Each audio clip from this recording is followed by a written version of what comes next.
কি হলো? কি রিপোর্ট কি দিছে দেখি? দেখে কি করবা? দেখাবা না? আগে মিষ্টি খাও। মিষ্টি খাওয়াবো? কি হয়েছে তো সেটা বলো। আগে মিষ্টি খাও, আচ্ছা মিষ্টি খাওয়াবো, বললাম তো খাবো। কতগুলো খাওয়া? যতগুলা লাগবে আমি ততগুলাই খাওয়াবো। তুমি যে চিন্তা করতেছিলা, হ্যাঁ যেটা নিয়ে তুমি চিন্তা করতেছিলা, হ্যাঁ। ওইটা মানে নাই। নাই? আলহামদুলিল্লাহ, আলহামদুলিল্লাহ। এই খবর? হ্যাঁ, হ্যাঁ, কি বলছে ডাক্তার, কি বলছে? আল্ট্রাসোনোগ্রাম দিছিল, তারপরে হ্যাঁ টেস্ট গুলা দিল, যে আমি করাইলাম টেস্ট গুলা। হ্যাঁ। করার পরে রিপোর্ট, এখন আরেকটা রিপোর্ট আসতে বাকি আছে। মানে ইউরিনারি রিপোর্টটা আসতে বাকি আছে, আর আল্ট্রাসোনোগ্রামের রিপোর্টটা চলে আসে। আচ্ছা, আল্ট্রাসোনোগ্রামের রিপোর্টটা ভালোই আসছে আর কি। আলহামদুলিল্লাহ।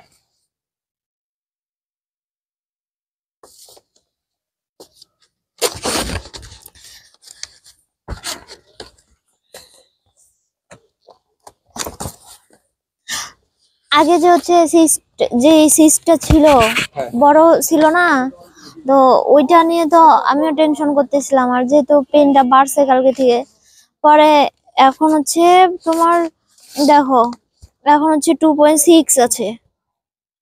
2.6? এটা আগে হ্যাঁ, কত ছিল? 4.8 4.8 ছিল ছিল। না? হ্যাঁ, 4.8 ছিল। 4.4 ছিল, সেটা হ্যাঁ কমে 2.6 আছে। হ্যাঁ, আলহামদুলিল্লাহ, অনেকটা কমে গেছে। কিন্তু তারপরে ওই যে পেনটা ইনফেকশনের জন্য। আর ইউরিনারি রিপোর্ট আসলে তারপরে দুইটা মিলে আর কি, মানে মেডিসিন নিলে হয়তো বা ইনশাল্লাহ পেনটা ঠিক হবে। আর এটার জন্যই বলছি মিষ্টি খাওয়াইতে। যে আমি কালকে থেকে আমি ভালো করে চোখ খুলে তাকাইতেও পারি না, মানে ব্যথায়, এরকম ব্যথা। হ্যাঁ এখন ব্যথাটা হয়তো বা এরকম। আর সিঁড়ি দিয়ে উঠানামা করতেছি। হ্যাঁ হ্যাঁ। উনি যেটা বললো যে ভারী কাজ করছি, আমি ভারী কাজের মধ্যে তো আমি কোনো কাজ করি না।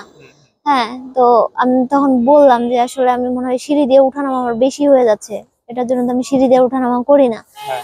পরে বলছে যে একটু, মানে যতটুকু পারা যায় আর কি কম। মানে হ্যাঁ, আর ভারী ভারী কাজটা একটু অ্যাভয়েড করা। হ্যাঁ, যাক আলহামদুলিল্লাহ, আমি শুনে খুব খুশি হয়েছি আর কি। হ্যাঁ, মিষ্টি খাওয়াবো, আমি ইনশাল্লাহ মিষ্টি খাওয়াবো। আর সবাই বলতেছিল যে ভাই আপনাদের মানে ভিডিও পাচ্ছি না কেন, মানে নতুন নতুন ভিডিও বানাচ্ছেন না কেন? আসলে ভিডিও বানাবো কোত্থেকে, এই যে পারুল খুব অসুস্থ হয়ে পড়ছিল গত 2 দিন ধরে, এই জন্য ভিডিও বানানো হয় নাই। এখন এই রিপোর্টটা দিলে তারপরে এবার মেডিসিন গুলা খেয়ে দেখি আল্লাহ কি করে।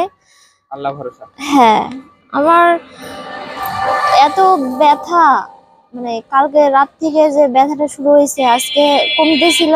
জানোই তো, মানে একবারে আমি সহজে যে মানুষটা, আমি চাচ্ছিলাম না যে আর ডাক্তার দেখাবোই না। আমি তোমাকেও বলছিলাম যে আমি আর ডাক্তার দেখাবোই না, কিন্তু ডাক্তার না দেখাইলে কি আর হয়? আল্লাহ কখন কিন্তু শেষে আসলে আমি সহ্যই করতে পারতেছিলাম না, তার জন্য ভাবলাম যে দেখাইনি। দেখাইছি, ভালো হয়েছে, চিন্তাটা মুক্ত হয়েছে। যেটা চিন্তা করতেছিলাম, যেটা নিয়ে সব সময় দুশ্চিন্তা ছিল, সেটা তো মানে কাটে গেছে। আলহামদুলিল্লাহ, আমি অনেক খুশি হয়েছি আর কি। দোয়া করতেছিলাম যাতে এরকমই কোনো একটা খবর পাই। তুমি খুশি হওনি? খুশি হয়েছি, কিন্তু আরো খুশি হইতাম যদি একবারে যদি এরকমটা হইতো যে নাই। না, সেটা তো একবারে হবে না, সেটা সময় লাগবে, মেডিসিন কন্টিনিউ করতে হবে, তারপরে আস্তে আস্তে আস্তে আস্তে করে এটার জন্য একটু মনটা খারাপ, একবারে যে খুব ভালো তা না। এদিকে ঠিক আছে, অসুস্থ তো আছেই, ব্যথা আছে, কিন্তু আমার কাছে মনে হচ্ছিল যদি একবারে যদি শেষ হয়ে যাইতো, যে নাই একবারে ভালো হয়ে গেছি, এরকম যদি হইতো তাহলে খুব খুশি হইতাম। আবার আছে, যাক সবাই দোয়া ইনশাআল্লাহ করবে। ঠিক হয়ে যাবে, সবাই দোয়া করবেন পারুলের জন্য। পারুল যাতে খুব দ্রুত সম্পূর্ণরূপে সুস্থ হয়ে যায়। সবাই ভালো থাকবেন, সুস্থ থাকবেন। আল্লাহ হাফেজ।